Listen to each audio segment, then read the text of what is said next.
Here is another video that one of our viewers requested. And even though I won't be going into all of the details here, I'm not going to be breaking out the pry bars or the sledgehammers and the chainsaws. However, I will be providing you with very basic instructions on how you can take apart most stairways. And that's going to be by simply reversing the assembly process. So let's go ahead and get started by removing each one of the stair steps. And even though I do not suggest that you stand on any part of the stairway that you are removing, I have done it before, but I know what I'm doing. So this process right here, where we're taking apart the stairway from the top, might not work for you. And you might want to take the stairway apart from the bottom so that you won't be standing on it during any time of the demolition.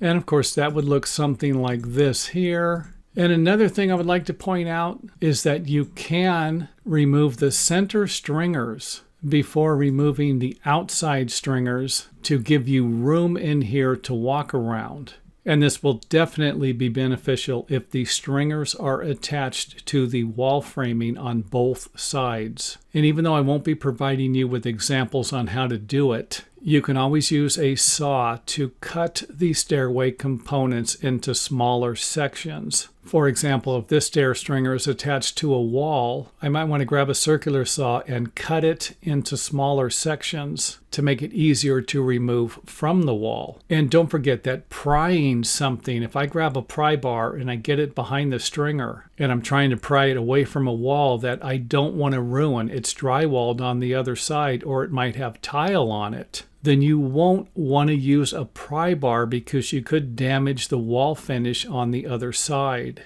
And this is where cutting it into smaller sections will benefit you. So remove the inner stringers if that's going to work for you, or the outer stringers first if that's going to work better for you. And if you have a stairway with risers, then you're just simply going to start from the bottom by removing either the tread first or the riser first.